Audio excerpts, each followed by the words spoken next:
What's up, guys? Hello. It's been a while. So before we get into it, y'all, I'm just gonna let them tell you a little bit about what they're up to, some projects they're working on, to give you a background for all of us. So Xiye, you wanna start? Yeah, well, firstly, it's really nice to be here. Thank you, Chet. And I know we'll go into when we first met and all of that, but I've been a climate activist, I would say, probably since the day I was born. My parents met at the first Earth Summit in 1992 and have been working almost 30 years in climate.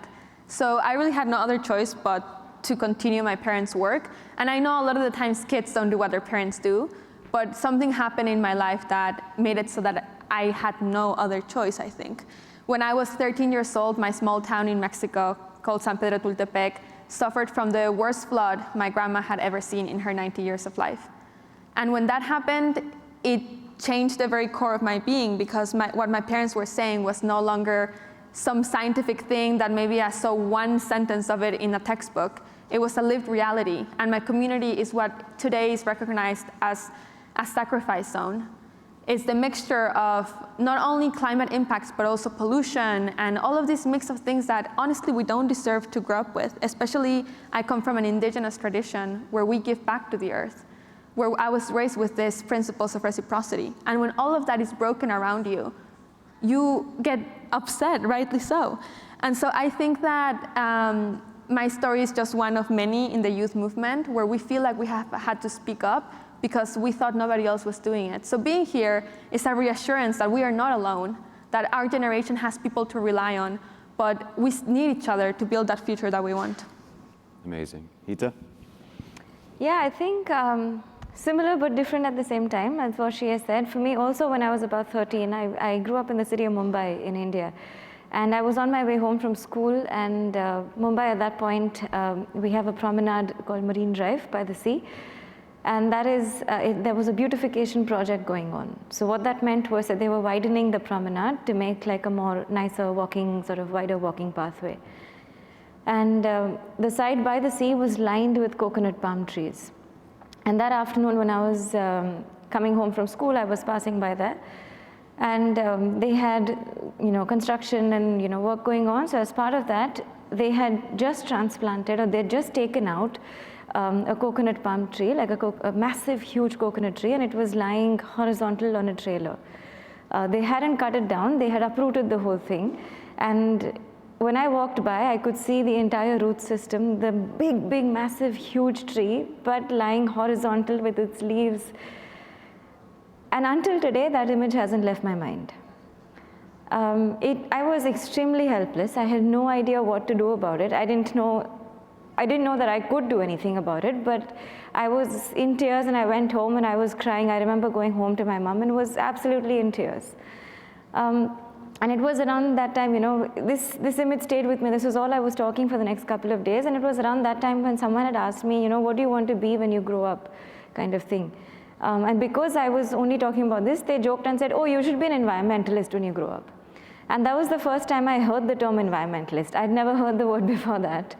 And I was like, okay, this is what I'm gonna do. So of course I did nothing about that tree. There was nothing I knew about, and nobody around me, knew any better to guide me. So that just went as is. But that story has stayed, or that image has stayed with me until today. And it started there. Eventually I did do a master's in environmental studies, and then stumbled upon the UN process almost by chance, and then got involved in the youth climate process internationally. So it's been more than 10 years ago, and then that's been the journey from there. Thank you, Heeta. Yeah, really great backgrounds. It's so interesting how we all come to find the same path, coming from completely different parts of the world, different experiences.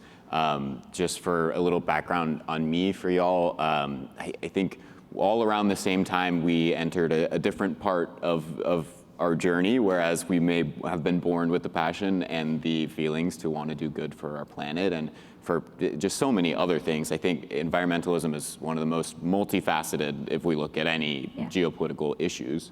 And so we did it at critical points in our life when we're becoming adolescents. So the first thing I kind of want to talk about is in that zone, that kind of 5-year period, like between the Trump election and 2020, 2021, so much changed within the movement, and I think it was just rocketed to a higher sphere with globalization and with digital media and stuff. So I want to hear from both of you, because I have big feelings about this. When you first started going to global events, and obviously the youth leaders and the sensationalism of having young people in the room kind of rocketed us all to where we were wanted in spaces that maybe we weren't wanted in before. Yeah. So when you first got into those spaces, what did they look like? What did you think about them at that time? And looking back, what do you think about them now? Yeah. Well, for me, it was a really, really, now that I look back, and you're right, it was crazy that we were allowed in those spaces as teenagers. We had just come out from organizing the largest climate march in New York. Me and 5 other kids organized a 300,000 person climate strike. I was at the strike. And it was, I've never felt so much energy in my life. It was all of these kids marching down the streets of New York. The buildings were literally the sound of our chants was bouncing. And I still live off that energy today, because there's nothing as strong as what happened that day. And the day after, the United Nations president of the General Assembly called us to come into her office.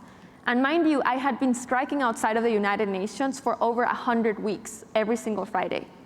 And so we were kind of building that momentum where we were alone for a lot of the times. I was going to these environmental meetings, and I was the only person under 60, because the only people doing work were the people who were retired and able to do the work. And I was many, many, many months the only young person writing down notes, paying attention, what can we do about this? And so in a month from then, we were in the United Nations office, and all these pictures were being taken. I was next to Greta Thunberg, who I consider a friend of mine, right? It was a lot of momentum.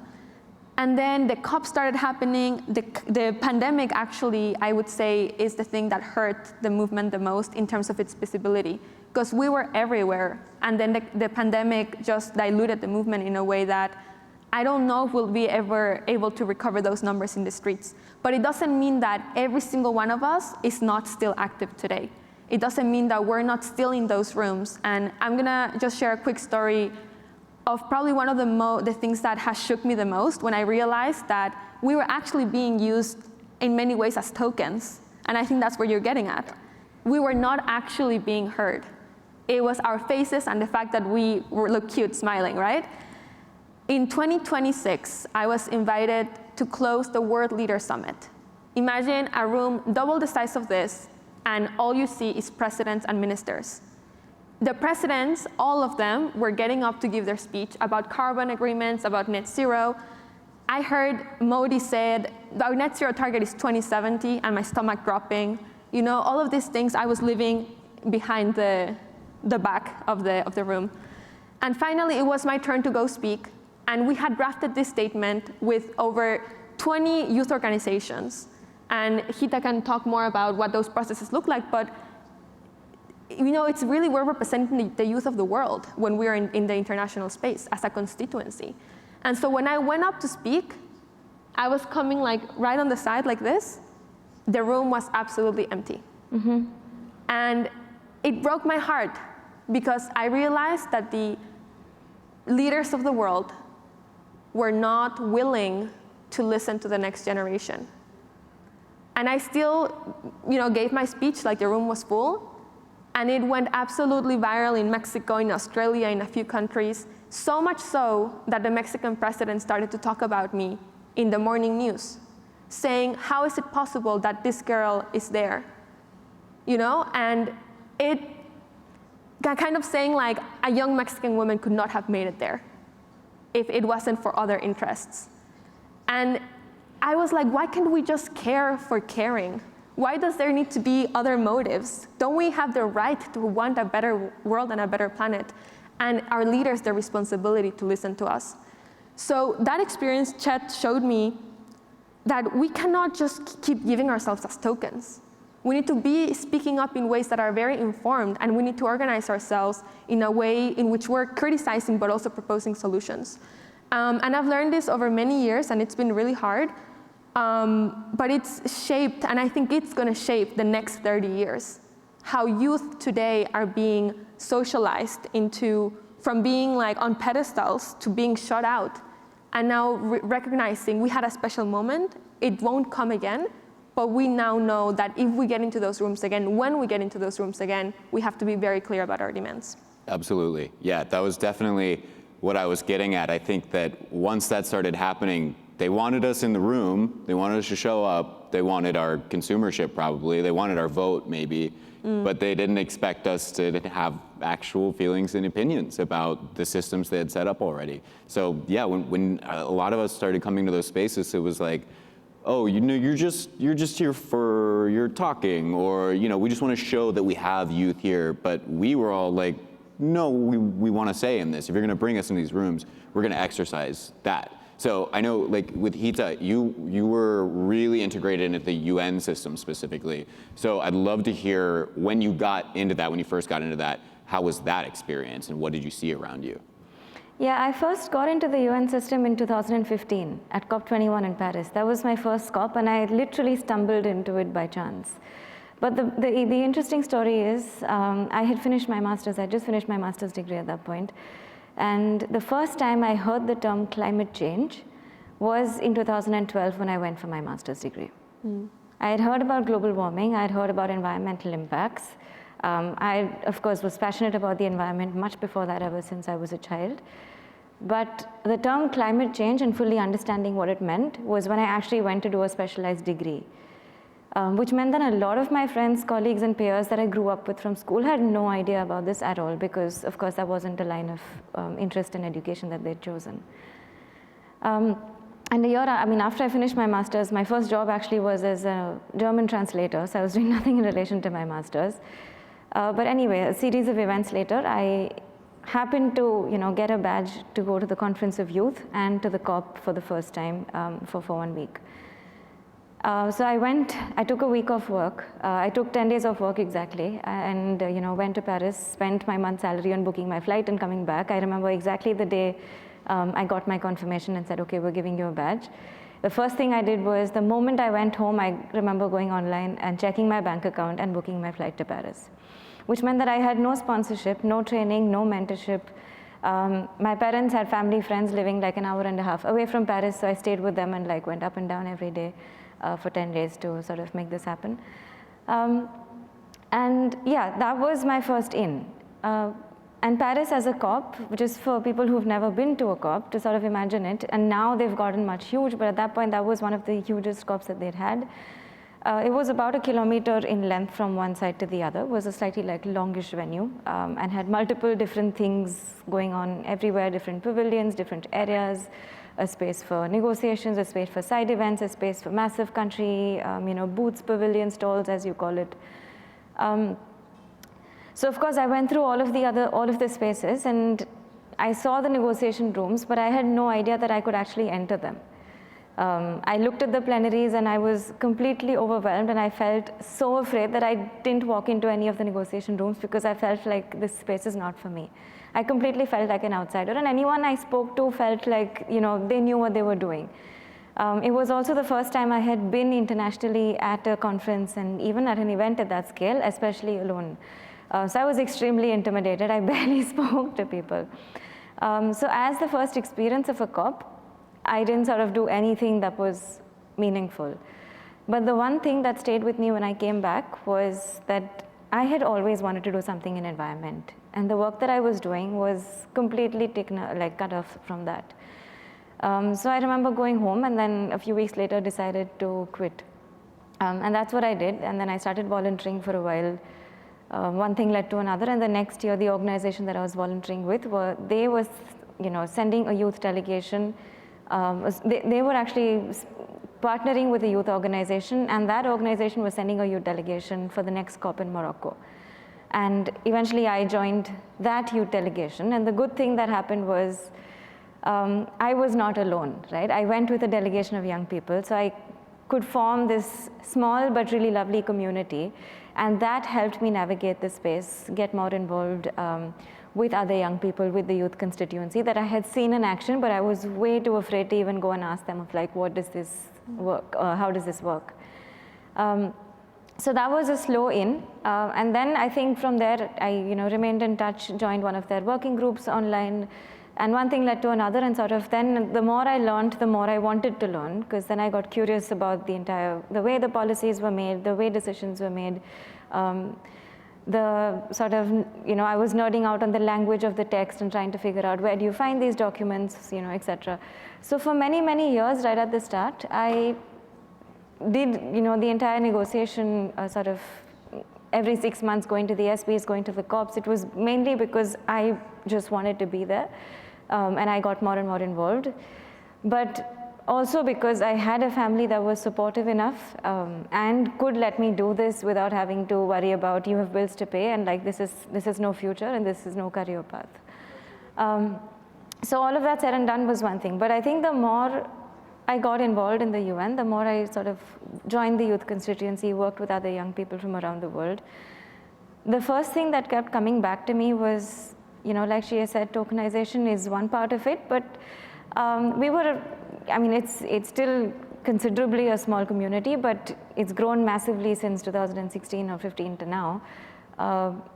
But year to year at the COPs, of course, you would see loads of young people in comparison. You still do. You see loads of young people at COP. But at any technical processes, especially at the intersessions, which is basically the technical negotiations that happen in between the COPs or any other smaller meetings, absolutely almost negligible. In 2017, for the intersessions, I was the only young person in the constituency from all of the global south. So it wasn't just India, it wasn't just a regional representation. I was the only young global south person in this constituency. So that was the representation that existed when I was in the space, and that was something that I felt I wanted to try and change. And for me, it started if I want to try and bring more young Indians to this space. So later that year, I went back home and I went back to my school. I went back to schools of some of my friends. And I did, I wanted to do UN 101 sessions. And then the moment I started doing those, I realized I could not talk about the UN climate change process because nobody understood climate change. So I started there. And then it became, each time I did a workshop, it sort of like tweaked it and, built from there. So they became climate education workshops. They eventually became the Green Warriors program. And then many years later, in 2022, I registered it as an organization called the Climate Initiative. So that's been the journey. But in the UN space, it was a journey of over 4 or 5 years until I got elected as focal point to lead the youth constituency. And each year, the more I got involved, the more I realized how inaccessible the system is just made by default. And it's not just inaccessible for young people, it's inaccessible for everyone, especially if you're a young person, there are additional barriers that you have to overcome to get there. So it's not like the system is particularly rigged against young people, but it is just made in such a way that it's a faulty system, and then anybody who does not have the sort of levers to sort of pull and understand what it is just, the complications are just multifold. So that's what we were trying to do is how do you get more youth to understand what happens in these negotiations? How do you get more youth to actually be in these rooms? Because surprise, surprise, the thing that I did not know for the first 2 years that I was engaging in the process, you can actually sit and observe these negotiations. So you can be an observer. Of course, you cannot go up and speak or like on behalf of a country unless and until you have the permissions, but you were very much able to observe what's going on.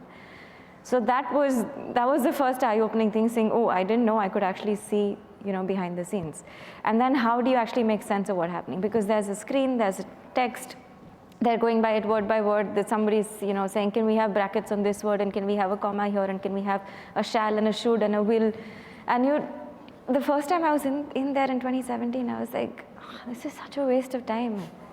And honestly, that was the only reaction I had for 2 weeks, because they were negotiating on how many columns it should have and how many rows a document should have, and I was like, oh my God, can you give me this document?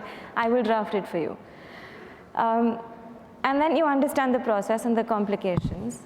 and the consensus-driven process that the UN climate change works on, which basically means that 196 countries have to agree to every single word, comma, full stop in the text. So I do have some respect for the process, but at the same time, it's not a process that's going to get us anywhere. So we do have to find a way to, of course, change what we currently have to make it actually function in a way that, at a pace and scale that we need it to function, because I feel like we're just tied in these nitty-gritties and complications and text and a lot of unnecessary drama, which is absolutely not needed to make progress. At the same time, keeping the sanctum of bringing every single country on board, because the way that I look at it is that it's more like a ship. We need to have everyone aboard the ship, but the ship is only going to move as fast as we row it. And we can't have ropes and tangles and people tripping over each other, because then you're just never going to be able to row the ship. Yeah, that's a great point. So I wish we had like an hour and a half to have this conversation, because there's so much that I want to talk to y'all about. But since we got to wrap that up pretty soon, I think back, I have so many fond memories of like that retreat that we went on in Boulder that one time in 2018, and that was a lot of people who seemingly to us, I think at the time, had maybe a lot of influence, and it felt very like rooted in activism, and then going to like being in Glasgow in the planning room when you would let me in, and I would just see what you guys were doing in there, and just there's so many sides to it, and we were all doing different things. And luckily, a couple of years ago at EarthX, we got to bring those groups together and see like where was the overlap, how can we support each other. So there's so much I want to talk about, but we are running low on time. So I just want to hear now, that being the entry point, we're still here, and where are we at now? Please just, let everybody know from that starting point, what are y'all doing now, and where do you see that going in the future? Well, actually, next week, there's a conference in Santa Marta in Colombia that's probably one of the most important conferences happening right now. After this one, we're going to all go there. It's the first ever conference to transition away from fossil fuels.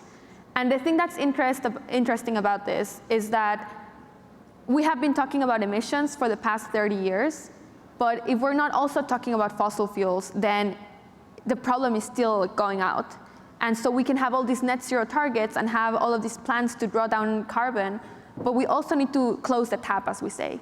And so 50 countries are getting together to talk about this transition away from fossil fuels. And I don't think it's a surprise for anybody here, but the fossil fuel industry receives an equivalent of $11 million of subsidies every single minute, more than $7 trillion in a year.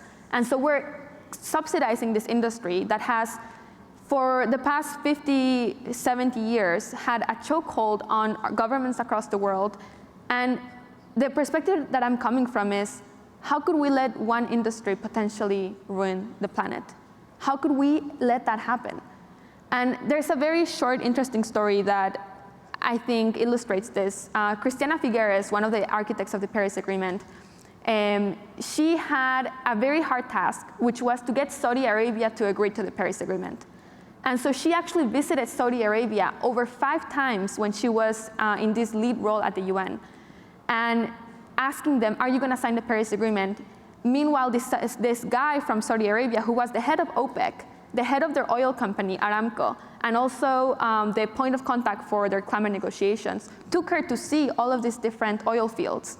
And what she understood is they were really proud of their oil because it had made them the nation that they are. So how can you get somebody who's proud of where they come from to say, suddenly we're going to leave it all behind and the whole world doesn't want you to do that? And so she listened to him and understood that that wasn't going to be the answer. And she asked him, what would it take? And the important thing here is she never asked, would you do it, like do this, do that. It's, what is it going to take? And he slipped her a piece of paper that said economic diversification. What these countries want is an alternative way to bring prosperity to themselves. And I think we can all get on the same page with that. I'm on the same page with getting prosperity for all of us, and I think fossil fuels is not that. And when we can agree on and be on the same page, we can say the fossil fuel industry has come to an end, the era of it, and we can enter a new era with a lot of strength that also supports the countries that have been relying on this. We have tried the hard way of like trying to shame people and shame the countries and shame the oil CEOs, and that has not worked. They just keep getting more and more powerful. So we need to come to the table and have a conversation. This is what's best for the planet, for future generations, for that economic diversification that you want. Because right now, you know, with even like the fossil fuel companies are making millions of dollars off of a war. Like, do we want industries that also are profiting off of this? We don't. And so that is where we are at the moment. I'm putting all of my work on something called the Fossil Fuel Non-Proliferation Treaty, which is a treaty to get all of the countries to do a fair and just transition away from fossil fuels. That is a conversation that has been missing for 30 years. We're finally having it, and I invite all of you to pay attention to what's coming out, because it is historic. Thank you, Xiye. Heeta, where is it at for you? What's next? Yeah, I think just picking up from what Xiye said, right? Like, it's about transitioning away, but it's not just about saying, okay, this is not functioning, which is the truth, but how do we get to where we need to get, which is economic development, which is prosperity. And we're seeing this today, especially in the time of multiple wars across the world, but especially in the Middle East. And we're seeing how just the shortage of access to oil is creating economic rampage around the world. In my home country in India, there were weeks where people were constantly afraid of, okay, we're going to run out of LPG, which is cooking gas, and homes are not going to have cooking gas for them. I've had colleagues who've been in university who had to go home because universities have shut cafeterias because they don't have fuel to make food for the students in the university. So when we talk about a time like this, we can clearly see that we're dependent. We're not just dependent, we're using it as a crutch for our functioning. And it's not okay to rely on a crutch forever. A crutch is a crutch for a time, but you use it, you move on, and you learn how to walk by yourself. So we have to, like Xiye said as well, like I'm completely on board, and we have to figure out a way to move away, which is basically, the first thing is energy independence. And solar, wind, renewables, these can happen everywhere across the world in different forms. They are not concentrated in certain geological areas. They're not governed by politics. They're not governed by the way, how things might work around the world. So I think that is the first step, is to get on board. And how do we do that is just to try and, we're seeing it right now. So I think there's no better time than now to really make that shift and start working towards a different energy system across the world. Yeah, and then other than that, of course, my focus is currently on building leadership within the country in India. So how do we get to more young people, get to more actually diverse audiences, but especially young people, get them to build more leadership on climate, starting from wherever they might be, to be able to engage right from the bottom up to the international level.